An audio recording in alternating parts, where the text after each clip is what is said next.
In the 3rd year of marriage. The beautiful little bird raised by my husband outside appeared in front of me. When the young girl saw me, she was panic-stricken, like a little princess in a fairy tale, who knows nothing about the world. I took a sip of soup and calmly invited her out. Upstairs.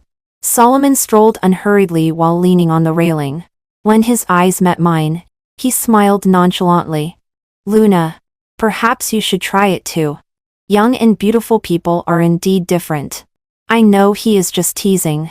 I know that he has always loved to trample on others' dignity under his feet. So I just bowed my head and smiled. Solomon doesn't know that I play even bigger than him. As soon as I start flirting, it's with the crown prince of the Beijing circle. When I returned from socializing, the sound of a spatula gliding came from the kitchen.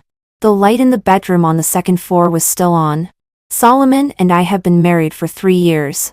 He has never entered the kitchen. At midnight, the nanny has already gone home. My footsteps paused. I walked towards the kitchen. When I saw the busy girl inside, I was not surprised. Only when I got closer could I smell the aroma of hangover soup. In her early 20s.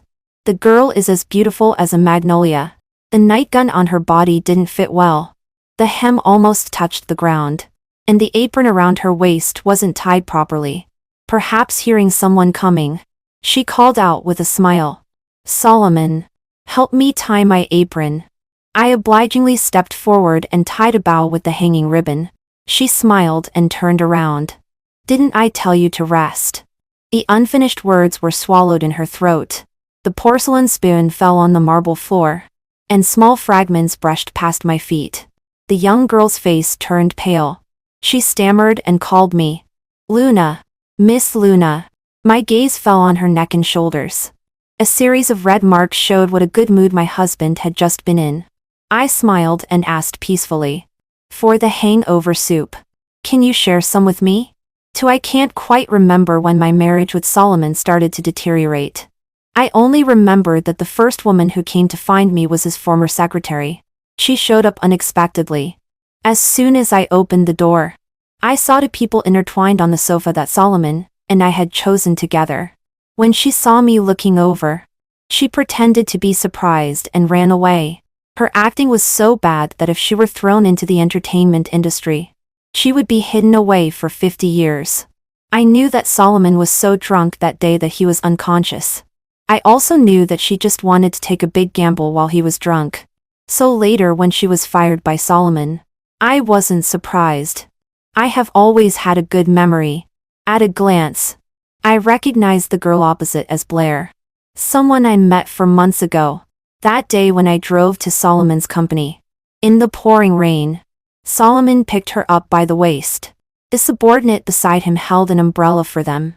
I watched Solomon put her safely in the car. That scene was as beautiful as an idle drama. I took a sip of the hangover soup in the bowl and looked infuriately at the person standing by the table. Blair lowered her eyes. Her hands clasped together, and her fingertips were so forceful that they turned a little white. I spoke to chase her away. It's getting late. She was like a frightened rabbit, and suddenly looked up. I'll leave now. Miss Luna. Obedient, sensible, and knowing the current situation. No wonder Solomon kept her by his side for so long. She didn't say that she wanted to go up and take another look at Solomon. Nor did she say that she wanted to change into another set of clothes. She just obediently took her phone and walked towards the door. Halfway there, she suddenly turned back. Miss Luna. For the hangover soup. Please remind Solomon to drink it. Otherwise, when he wakes up tomorrow morning, his head will hurt again. I nodded and agreed. The moment the door was closed, the person in the bedroom slowly came out. Solomon's pajamas were loose and sagging. Most of the buttons were undone, revealing the beautiful muscle lines inside. I took a look and infuriately shifted my gaze away. You heard it. So I don't need to remind you. He responded and went downstairs while leaning on the railing. I haven't seen Solomon completely exposed for a long time. There have always been beautiful women around him. I haven't had a turn even after a whole round. The relationship between husband and wife is on the verge of collapse. Luna. He called my name in a low voice. His voice was gentle. I looked up. He looked at me and smiled. Perhaps you should try it too. Young people are always different. 3. I looked at his calm face and vaguely remembered the day of our wedding. Everyone had smiles on their faces and congratulated us on growing old together. Only my friend was expressionless the whole time when she was arranging my skirt in the dressing room. At the moment when the staff invited me to enter, she reached out and tucked a strand of hair by my cheek. Luna, she said softly. Welcome to the quagmire. Marriages in wealthy families are more like exchanges of interests. My marriage with Solomon on the surface is more like a commodity on display in a shop window. Passersby will admire it as a perfect match. But no one thinks about what kind of inferior materials the black-hearted merchant has used under the exquisite appearance. Under the cover of money and power. True feelings seem so unremarkable. I just didn't expect that it would be my husband who would persuade me to cheat. For the phone placed on the table vibrated.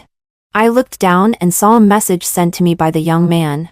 Solomon sat down opposite me. I got up and wiped my mouth with a tissue. I have something to do. I'm going out for a while. He responded faintly. There were not many cars in the middle of the night. I drove all the way to the location Howard sent me without any obstructions. There were still quite a few cars in front of the bar. 4 or 5 young people were gathered together, not knowing what they were talking about. I spotted Howard standing under the street lamp at a glance. The young man had a tall and slender figure, with broad shoulders and a narrow waist. The white light falling on his head made his face a bit blurry, but it was still stunningly beautiful at a glance. I parked my car by the side of the road, got out and walked over to call him. Howard. He looked up. Before he could speak, a girl suddenly rushed out from behind him and stood between us. The strong smell of alcohol made me frown. The girl stretched out her hand and pushed me hard with great strength. Her tone was unyielding. Hey. Where are you from? At such an old age. Are you still hitting on a kid? I am only 25 this year. It's just that after staying in the Vanity Fair for a long time, it's inevitable to be tainted with some adult cunning. There is a clear distinction between me and students who haven't entered society. She looked me up and down and said in a contemptuous tone, You don't think Howard will like an old woman like you? Do you? I raised my eyebrows. Before I could speak, the person behind me grabbed her wrist first. The girl felt pain. 7 points of drunkenness sobered up to 3 points. Howard. She is my senior sister. Howard's voice was a bit chilly at night. The girl was stunned for a moment. Then she immediately lowered her head and apologized. I'm sorry. I didn't. I don't need you to interfere in my social circle. Classmate Xiao. We are not that familiar to this extent. He let go and said inferently, Perhaps you still need to find a teacher to teach you what courtesy is again. The girl's face instantly turned pale. I could almost hear the sound of a young girl's heart cracking. TSK. So pitiful. 5. I also met Howard in a bar. For the first time. The scandal surrounding Solomon backfired and fell on the two of us. The company's stock price was innocently affected. I still had to worry about handling his public relations. Under the feeling of boredom and frustration, I came to the bar alone for entertainment. The front desk was bustling with people.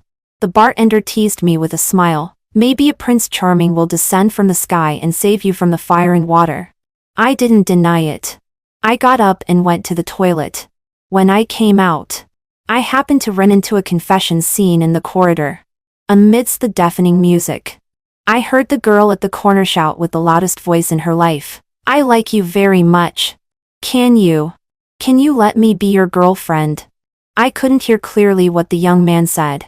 I poked my head out to watch the gossip, but I saw the girl run away with her head down. The moment the young man turned around, I saw his face clearly. Howard. The prince of the Beijing circle who was born with the purest golden spoon in this world. As a businessman, my thinking was so keen that I made a decision in an instant. I stepped forward and gently patted his shoulder. Master, I am different from those women. I am a married woman. The prince was shocked. 6. The Prince Charming who descends from the sky can not only save Cinderella, he can also heal the tattered heart of a young woman. After all, if I can cooperate with Howard's family, getting orders worth hundreds of millions will be a piece of cake. Pleasing the prince is much easier than pleasing those shrewd old foxes in the business world.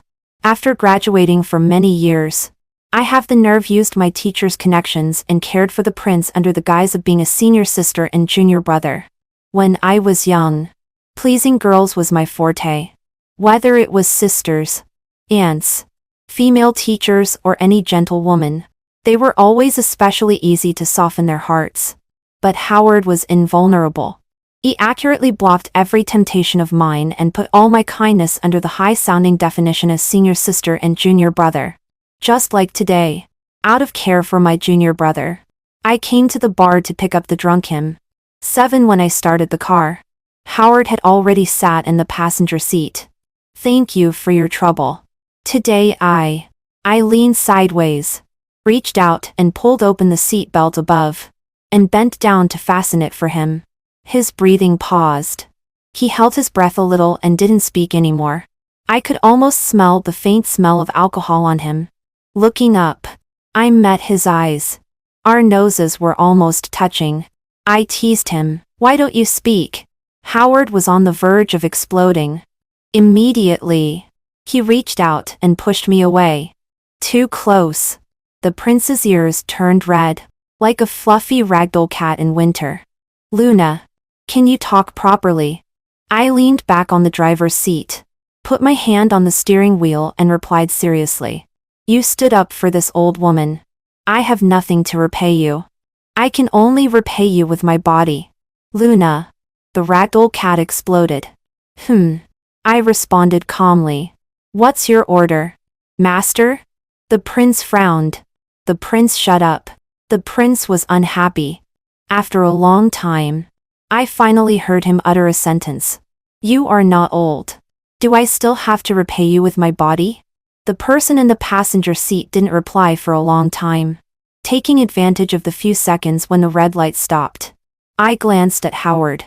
The young man propped his face with his hand, half closed his eyes, and his gaze fell on my hand. The diamond ring on the ring finger reflects a brilliant light. An obvious wedding ring. Solomon's one has long been lost and I don't know where it is. But I still wear it all the time. Most people in the circle don't like to wear wedding rings very much. Love and loyalty seem to have nothing to do with their nominal marriages. So I am naturally regarded as an oddity. At first, they laughed that Solomon might become the next henpecked husband. But I never made a fuss. So later they envied again and said that Solomon was very lucky to meet a wife who loves him so much. Loving so deeply that even the wild flowers outside are tolerated. At the second when the traffic light turns from yellow to green, I heard Howard's calm voice. I don't talk to married women. 8. The next day, I met my good friend Yvonne at the auction. She looked at the dark circles under my eyes and was merciless. Finally. You are willing to look for someone? Still? You should pay attention to your health. No. I went out to be a driver for someone in the middle of the night. Yvonne looked me up and down twice and said thoughtfully. Why do I think? The crown prince's level is quite high. I remained non-committal. I took a fancy to the ruby necklace at today's auction and planned to take a picture of it. Then it could be delivered to Mrs. Howard tomorrow. Being sociable and catering to others' interests is a required course for every qualified businessman. I am only here for it today. The staff on the stage brought up the last treasure. That intricate and exquisite necklace is shining and dazzling under the light. I was not in the mood to listen to his introduction. After the starting price was announced, I immediately raised my sign and made an offer. The auctioneer read out my offer. Someone in the venue immediately raised the price, inching up. 3 million. 3,200,000. 3,500,000.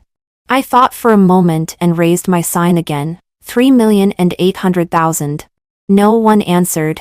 Is there anyone else who wants to raise the price? The auctioneer said, 3,800,000 for the first time. 3,800,000 for the second. 4 million. Someone suddenly spoke up and interrupted him. I subconsciously looked in the direction of the sound. Solomon was sitting there. The sign in his hand was not put down. With his other hand, he put his arm around the girl beside him and looked at me with a smile. When Blair saw me looking over, she was a little frightened and shrank back into Solomon's arms. I withdrew my gaze. 4,200,000. 4,300,000. 4,400,000. 4,500,000.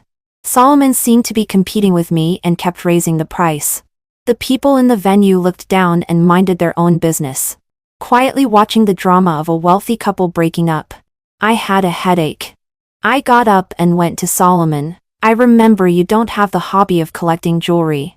He curved his lips. I just suddenly think that necklace matches Blair very well. I looked at Blair. She met my eyes, bit her lower lip, and her eyes were a little red. Miss Luna, that necklace is very beautiful. Solomon shrugged, and his peach blossom eyes slightly rose. I withdrew my gaze. The calmness I had maintained for many years was almost on the verge of collapse at this moment. Solomon loves to watch women fight. Especially loves to see me lose my composure. The women around him are endless, and the means of provoking me are various. The only time I lost my composure was 2 years ago when I slapped that person with my own hand. I can't remember her appearance very clearly. I only remember that Solomon was very happy when he saw me angry that day. He put his hand on mine that had hit someone and gently stroked it twice. His tone was doting. Luna, if she makes you unhappy, just tell me. There's no need to dirty your hand. 9. I didn't speak anymore and got up and walked out. The auctioneer in the venue finalized the deal and determined the destination of that necklace. I stood at the door and watched the staff guide Solomon and Blair to pay for the necklace. At the moment when Solomon handed out his card, I suddenly felt in a good mood. I lowered my head and sent a message to the note. AAA Prince of the Beijing Circle. Brother Howard, where are you? Howard replied quickly. Laboratory. I looked at the time and thought for a while. Didn't you have dinner again? The typing in the chat box changed for a long time, but no complete message was sent. So I took the initiative to send another message. Zhao's private cuisine. Wait for me. I'll be at the school gate in about 40 minutes. When I put away my phone, Yvonne looked at me. Are you delivering takeout for the prince today? I nodded.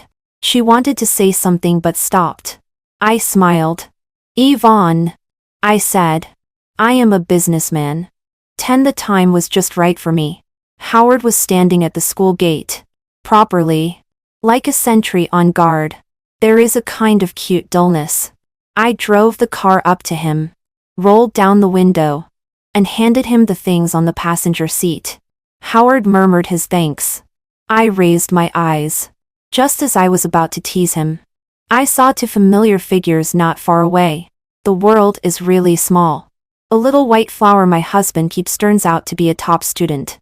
The necklace that Solomon just bought has already been worn around Blair's neck.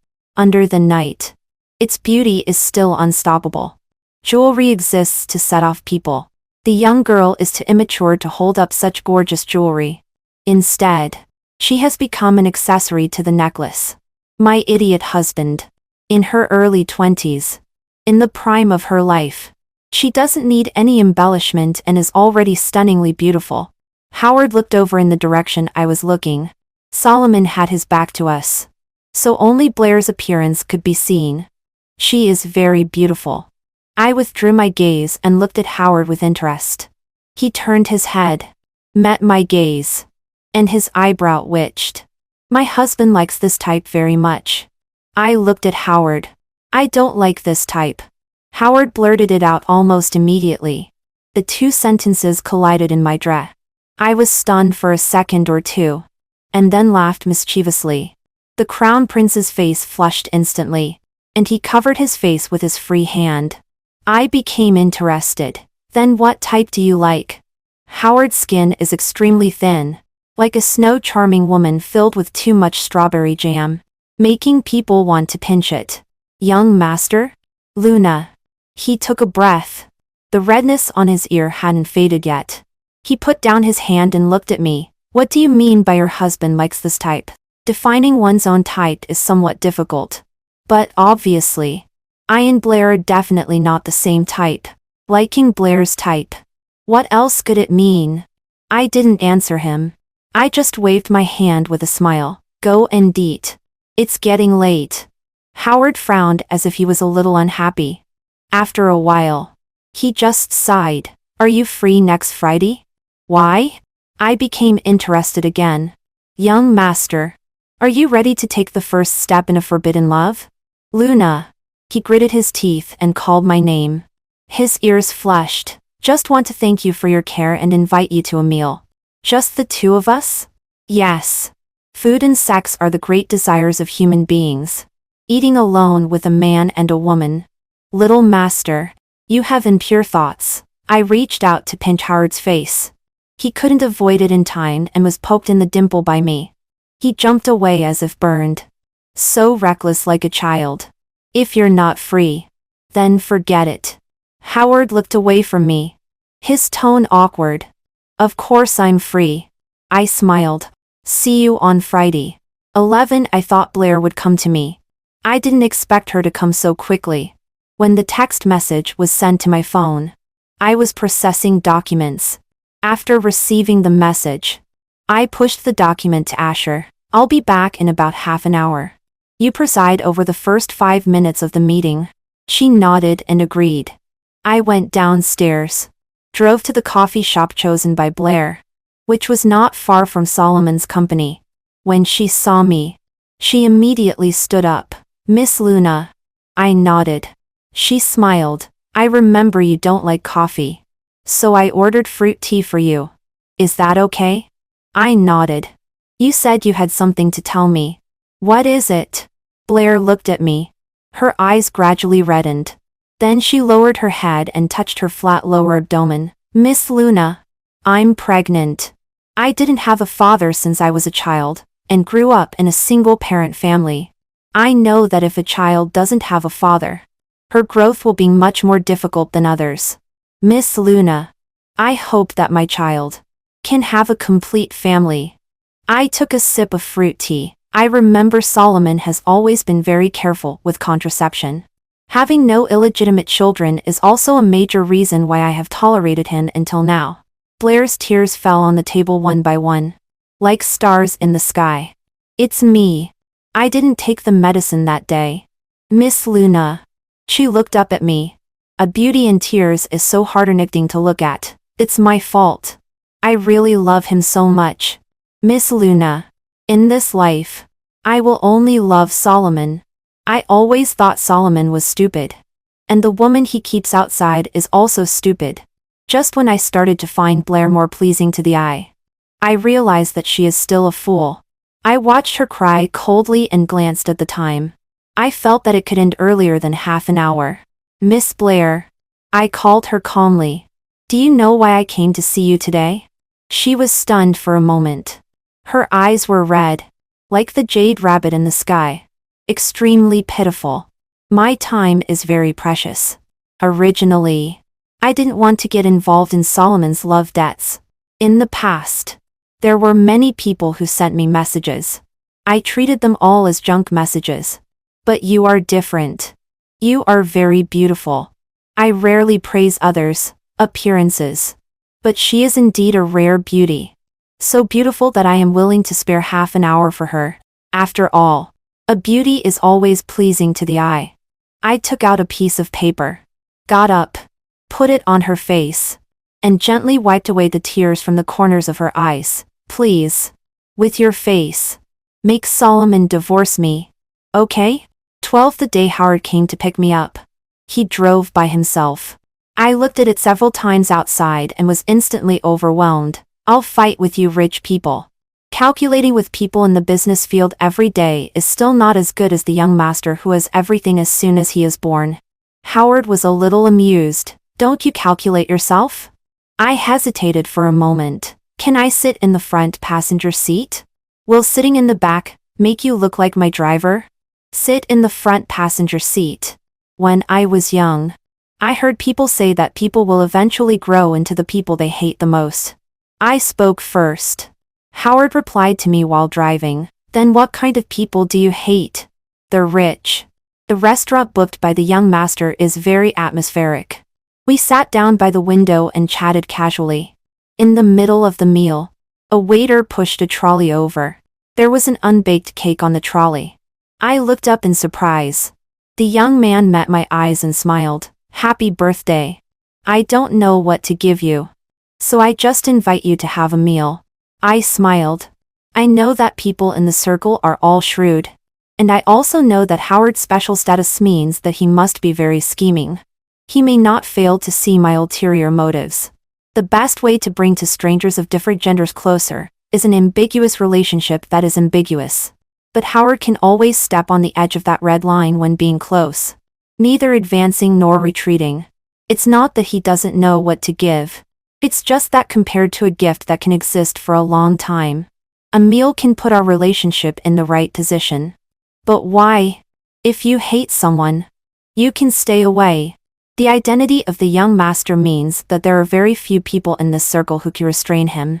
I took a bite of the cake. Before I could speak, the lights in the restaurant suddenly flashed. The piano music in the center also became extremely romantic. Several waiters were holding flowers and pushing out a big cake with two lifelike little people inserted on it. I rested my chin on my hand and heard the waiters saying words like commemorating happiness, being happy, and loving each other until old age to the couple at the next table. It was very grand. I sighed. So happy. Howard looked over and his expression was a little complicated. Your husband, maybe, at home, has also prepared, such a surprise for you. He spoke in a stuttering way. I looked at him and smiled. Howard met my eyes. After a long time, he lowered his eyes as if avoiding. You really aren't curious about me. I teased him. I reached out and held his chin and pointed it towards the happy couple. One is Blair, whom he has seen. The other, well, my husband is right there. 13 at the moment. Howard got up. The wine glass on the table was almost knocked over by him. I reached out and grabbed his wrist. The young man's movement paused. He looked down and met my smiling eyes.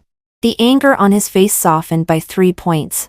For the first time, the lose one's composure young master didn't shake off my hand like avoiding the plague as before. I rested my chin on my hand and looked at him and smiled. Do you want to have a drink with me?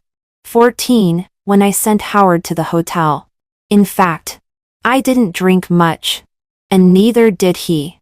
But at the moment I was about to say goodbye, I suddenly heard him ask, Luna, the first day we met, that day, you went to the bar because of him, right? Howard was sitting on a chair, looking up and making eye contact with me without dodging. The cold white skin was flushed pink by the alcohol, but those eyes were like a night full of stars, extremely bright. Since the day I met Howard, he seems to have been rejecting others all the time. Indifferent. Noble. A child of a high-ranking family influenced by good family traditions. Only when facing me, occasionally a few traces of youthfulness would be revealed. Perhaps it's because the night is so beautiful. Or perhaps it's because the alcohol is intoxicating. Everything is telling me, now is the perfect time for heart-to-heart talks. I took a step forward and reached out. Howard didn't dodge. I smiled. My marriage is very unsuccessful. In fact, I've always known that he has someone outside. As long as it doesn't come to me, I always let him be. Everyone laughs at me for being stupid. He plays so wildly outside. And I still insist on wearing our wedding ring alone.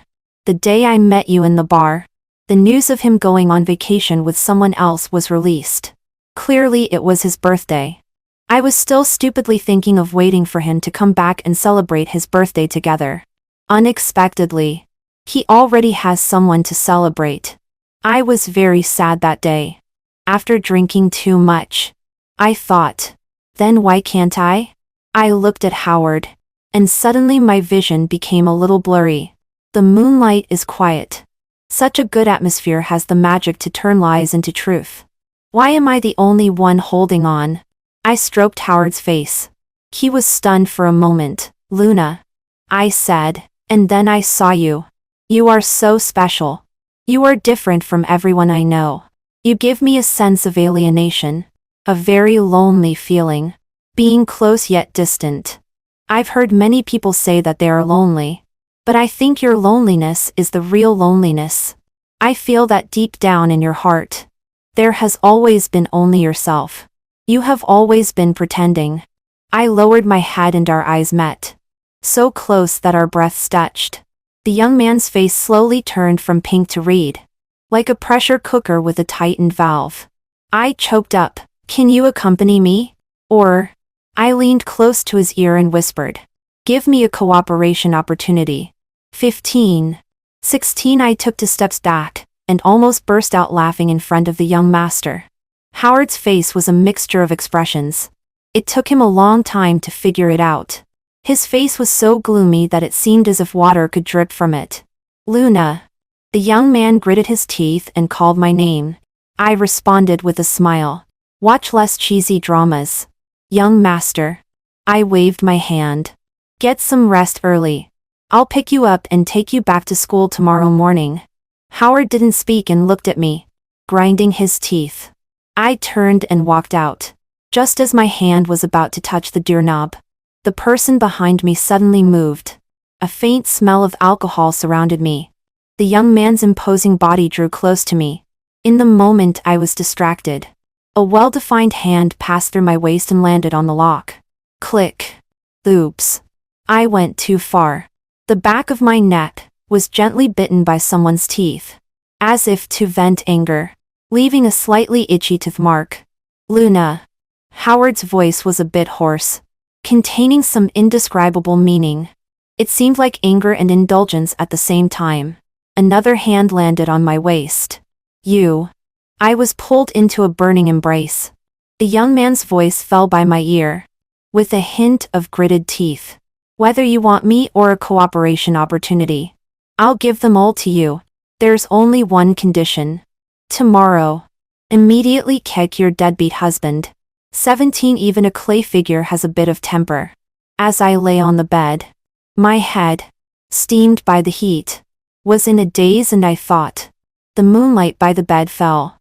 I curled my fingers, trying to grasp something, but someone with sharp eyes saw it and took the opportunity to squeeze into my fingers. Interlocking our fingers. The ringtone suddenly rang in the quiet night. I shook off the hand holding me and reached for my phone. A note on the screen made my muddled brain a bit clearer. Solomon.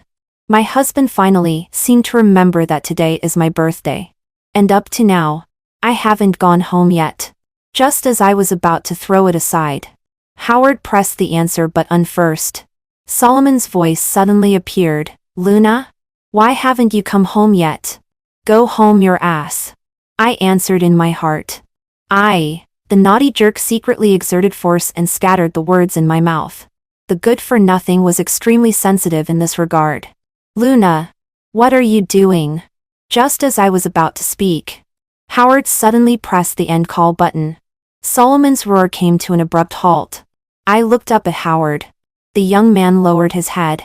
I covered his mouth with one hand. Judging from the condition you offered, I thought. Such a classic plot. TSK. I curved my eyes. Young master. I didn't expect you to be a cuckold. I was bitten on the palm. Howard broke free from my hand and bit my shoulder. Luna.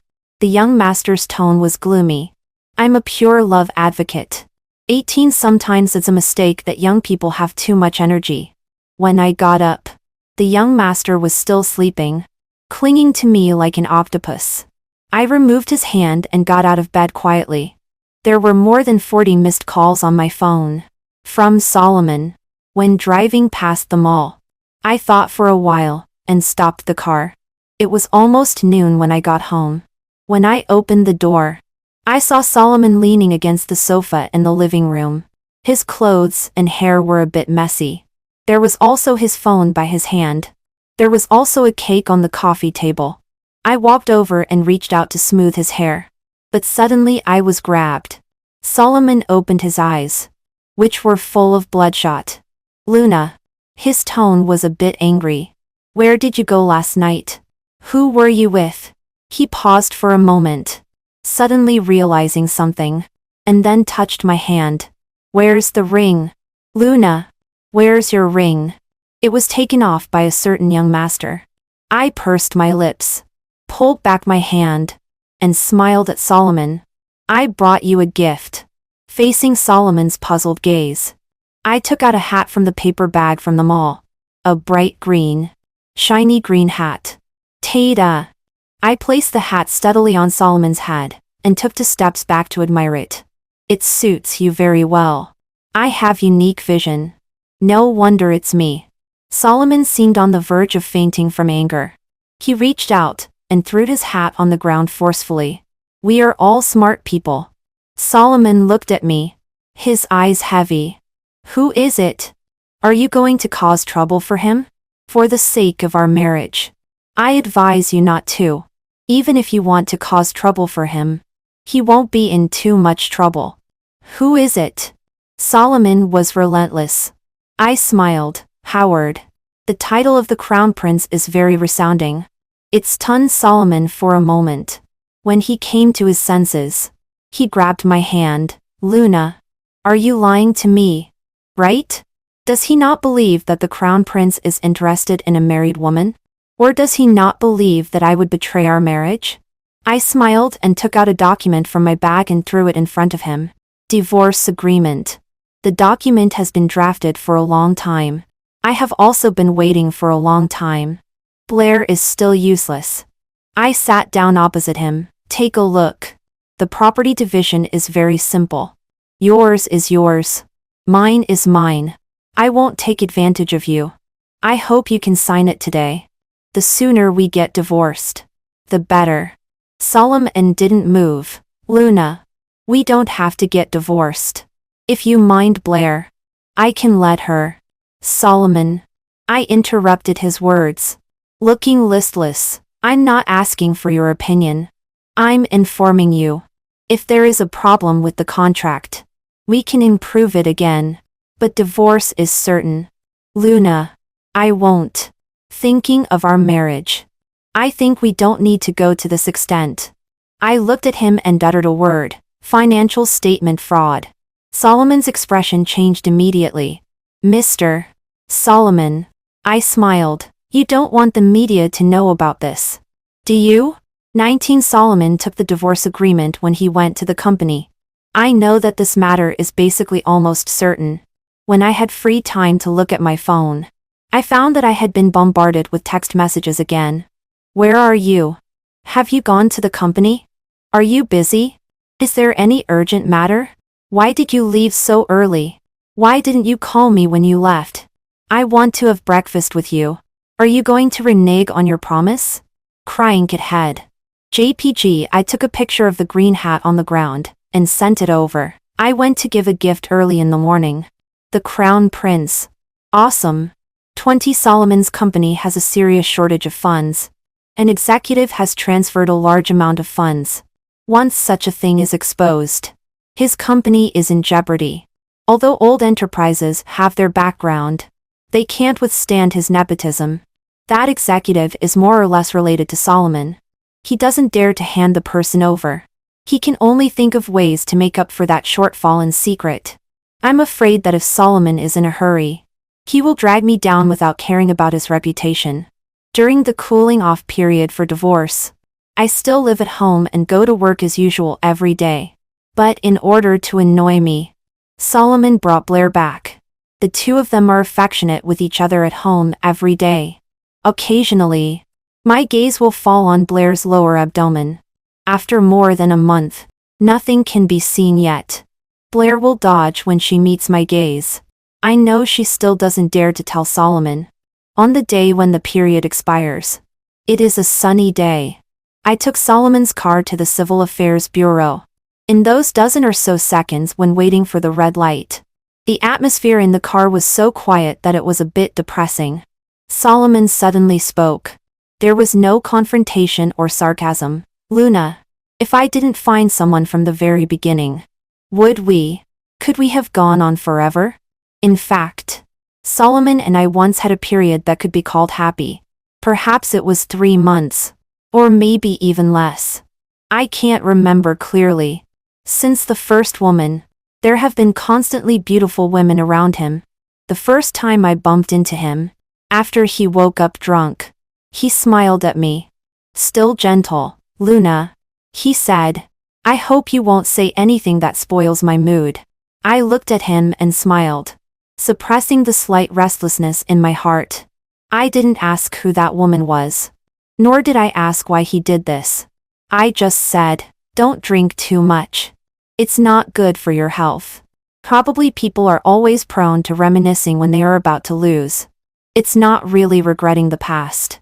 If he could do it all over again, he would still make the same choice. I didn't answer. 21 the moment I got the red book. My heart was completely at ease. When I walked out the door, Solomon paused for a moment. Luna. Yes. I suddenly spoke.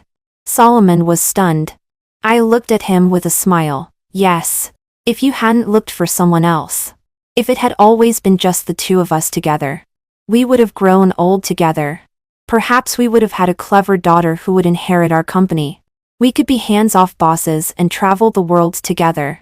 Perhaps in the end, when we are old and feeble, we would look at each other, calmly making a promise for the next life. I took a step forward, my eyes curving. I reached out and touched Solomon's tie. Just like when we were first married. I tied his tie for him.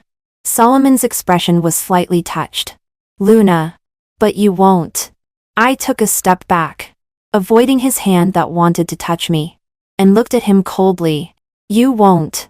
Solomon. I know you are hypocritical, selfish, conceited, promiscuous, irresponsible, and high-sounding. His face darkened little by little. I know you too well. Solomon. That's why I married you. I smiled. Rejoice. As soon as we divorce, you discover the true vicious and cold-blooded nature of your ex-wife. Solomon took a step forward and reached out to brush the hair by my cheek. His tone was gloomy. Luna. He said. People like you will never gain the true hearts of others. The former lover lowered his head and murmured, uttering the most malicious curse in the most affectionate tone. But who cares? Losing love is like a fish losing a bicycle. Suddenly, a harsh honking sound rang out on the roadway. I turned around and the young master was sitting in the supercar with a displeased expression. I took a step back and waved at him, sincerely bidding farewell. Goodbye. 20 to seeing me come in. Howard leaned over to fasten my seat belt. The young man stiffened his neck and didn't look at me at all. I bit his face. The young master was startled and almost hit his head on the roof, his earlobes turning red. You. Imitating you. I smiled. Jealous? The young master's tone was sour. You're divorced. Yet you still tie his tie. I kissed his face. Don't worry. There's no love left long ago. Howard looked up, looking at me eagerly. Like a little dog, who is sulking secretly but especially likes humans. I took out my phone and called Solomon's old rival. Since I promised Solomon not to tell the media, then whether others tell the media or not is beyond my control. 23 The news of Solomon's company was exposed, and rumors of the company's decline were rife. Solomon was extremely busy but refused to admit it to death. It wasn't until one afternoon when Asher knocked on the door of my office. She had a look of joy on her face. General Manager Luna. Their company has issued new shares. The fish has taken the bait.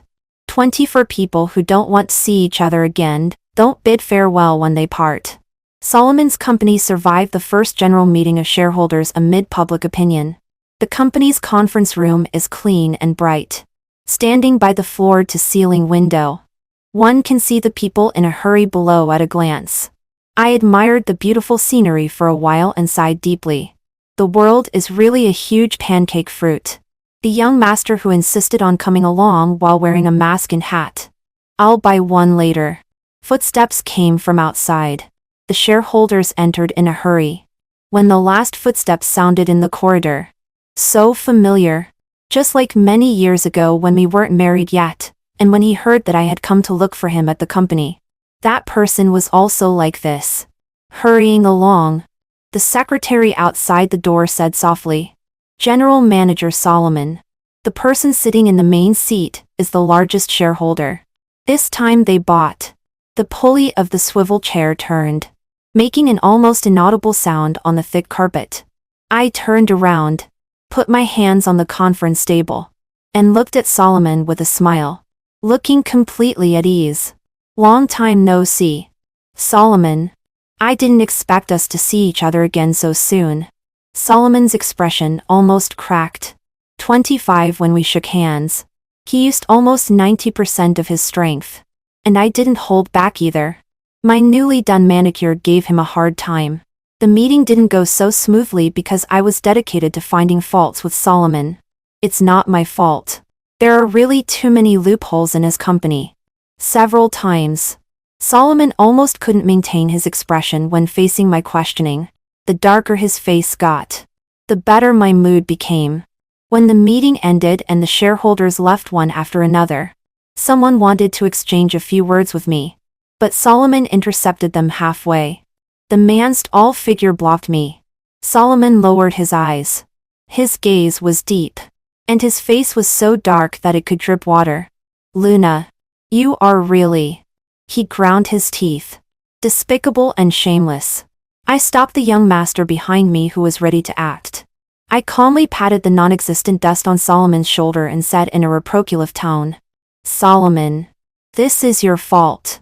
How can business matters be called despicable and shameless? You can't hold on to the company." I looked at him and smiled, but there was a certain coldness in my eyes. "Then don't blame others. The business world is inherently ruthless, surrounded by wolves. Who knows who will bite whom in the back the moment they see a piece of fat? As I've said, I am a businessman." 26 When I left Solomon Company and sat down in the car, I suddenly caught a familiar figure at the gate. My hand was held. The young master took off his hat, and the broken hair on his forehead was slightly messy. He lowered his eyes, took a disinfectant wipe, and wiped my hand little by little, gently brushed over every inch of my fingertips. Outside the car window, the beauty was in tears like a pear blossom in the rain. It was stopped at the gate by the security guards. Blair was much haggard. Even so, there was an almost broken beauty. "Please, let me in. I just want to say a few words to the general manager of Solomon. I won't take long. Please." That beautiful face was full of tears. But the security guards were unmoved. "Miss, we can't let you in without permission. Please let me in and see him." Blair followed their movements, and was almost about to kneel down. Suddenly, the censored opened, and Solomon stepped out. His expression gloomy. Blair's movements froze. Immediately, she got up and threw herself at him. "Solomon! Solomon! Why won't you see me? Did I do something wrong?" The security guards reacted and immediately went to block her. "Miss, don't be like this." Solomon stood there. His eyes swept across her face, unmoved. "Next time, I don't want to see her at the company gate again." "Solomon, you can't do this." Blair gritted her teeth. "I'm pregnant with your child." Solomon's expression remained unchanged. "If you're pregnant, have an abortion. Of course. If you want to be a single mother, it's up to you." Blair seemed to have her last ounce of strength drained. She didn't struggle anymore but stared blankly as Solomon got into the car, leaving her alone, in a state of despair. I watched this farce to the end and closed the car window. "Let's go." 27 The car stopped at the company gate. I reached out to unbuckle my seat belt, but my hand was pressed down. Someone leaned over and covered my lips, with a kind of tenderness that couldn't be dodged. The pressed hand was instead held in the palm. A ring with body temperature encircled my ring finger, firmly fastened on my hand. When we separated, the young master's earlobe was like a jade of rosy powder. I spread out my hand and admired it, and found that it was a pair of wedding rings. Declaring sovereignty? The young master blushed like a child guarding his candy. You can't let me follow you without a proper status. I turned my head to admire his beauty and smiled. Aren't you afraid? Aren't you afraid that I will look for someone else? Young master. My voice was gentle. Businessmen value profit and are indifferent to parting. Howard looked into my eyes. Unflinching. In his eyes, a small me was reflected. He laughed and calmly countered. Will you? Hard to say. My moral bottom line has always been flexible. It rises when faced with high standards and lowers when faced with low ones. Then what should we do? The young master said in a low voice, seemingly distressed. Fortunately, I have a lot of money. I was almost amused. My eyes curved. The young man's hand was held by me. On his jade-like knuckles, the pair of wedding rings identical to mine sparkled. I lowered my head. Kissed that ring. Then I will repay you with my body. Epilogue. Dog knows when Howard was in the second year of junior high school, and was pulled by a friend to watch a high school competition. The women's 800-meter final was in full swing, and a circle of people at the finish line were chattering. His friend took him and squeezed into the front row. Amidst the deafening cheers, one name was particularly prominent. Luna. Howard raised an eyebrow and asked his friend, "Who is Luna?" His friend pointed at the girl running in the front. "Look. It's her. You don't even know her?" Howard countered. "Do I have to know her?" His friend touched his nose. "Not necessarily. It's just that she is very famous in school. She is always in the top 3 in grades. She is also in the school student council. She is beautiful, and is said to be very nice." Howard was non-committal. The shouts around grew louder and louder. The girl running in the front was getting closer and closer to the finish line. Howard looked up and met the girl's smiling eyes in the sunlight. The ponytail at the back of her head swayed. Luna's face was flushed because of the heat. A kind of fruit subconsciously popped into Howard's head.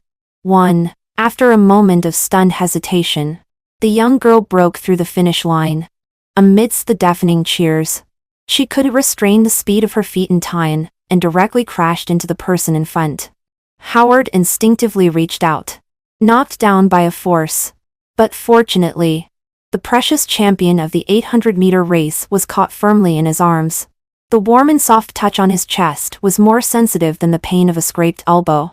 At the moment Howard's body temperature rose, there was only one thought in his head. It was the fragrance of camellias. 2. Howard seldom dreams. His sleep quality has always been very good. So when he woke up with a start from his bed, he was almost scared into a cold sweat. The content of the dream was not terrifying. In fact, it could even be called charming. For the first time, the teenager's wild thoughts touched the edge of adolescence. In the dream, the girl just held his hand and walked slowly on the path in the park. In the second before being awakened, the girl smiled and burrowed into his arms, looking up and gently kissing his dimple. The sunlight leaking through the layers of leaves quietly fell on her face. With a beautiful forehead and moth-like eyebrows, a charming smile and beautiful eyes, it was Luna's face. The consequence of physiology entering adolescence one step ahead of the spirit is that when he wakes up, he will see the already raised flag, standing straight and greeting him. Howard covered his face with his hand and berated himself for being dirty, filthy, and vulgar. Although the century-old family with a long heritage cannot be considered a scholarly family, at least it can be praised as having an upright family style. The young master, surrounded by gold and jade and full of high spirits, despised himself extremely for the first time. 3. At the age of 21, Howard was tricked by his fair-weather friends to an entertainment place. When he saw the group of beautiful girls huddled in the private room, he realized that he had been tricked. His friends sat on one side watching the show. The girls swarmed up and blocked all his escape routes. Howard stood in the circle with his ears buzzing, feeling that his head was only one step away from exploding, mainly because he was angry with his fair-weather friends. After finally finding an excuse to sneak away to the bathroom, Howard was calling his friend in the corridor.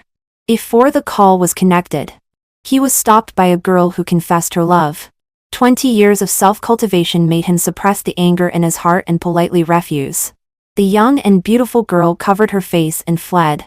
His buddy spoke gloating lie on the other end. There are a few more who just went out to look for you. If you do this kind of thing again next time, you're done, Howard said lightly. The person on the other end finally realized that the young master's mood was extremely bad and soft, and his tone to apologize and soothe his good brother's mood. Howard didn't hang up the phone and listen to the person on the other end confessing. But his waist was suddenly encircled from behind. The fragrance of camellias spread from behind, vividly arousing all the senses of the young man. The voice falling by his ear carried some dust of time. But it was as familiar as an old friend who had just talked yesterday. The young master's adrenaline soared, as if two muscular giants, 1.9 meters tall, were beating drums crazily in his heart. The person behind him spoke with a smile in his tone, breathing softly by his ear. Young master, I'm different from those women. I'm a married woman. The long-dormant little deer almost crashed and died in his heart. 4. The young master lacks experience. But fortunately, he is young, full of enthusiasm, and has inexhaustible energy and brute force. There is also the surging love, possessiveness, and a little bit of dark jealousy that finally breaks through the floodgates, under the oppression of ethics and worldly morality. Howard lowered his head.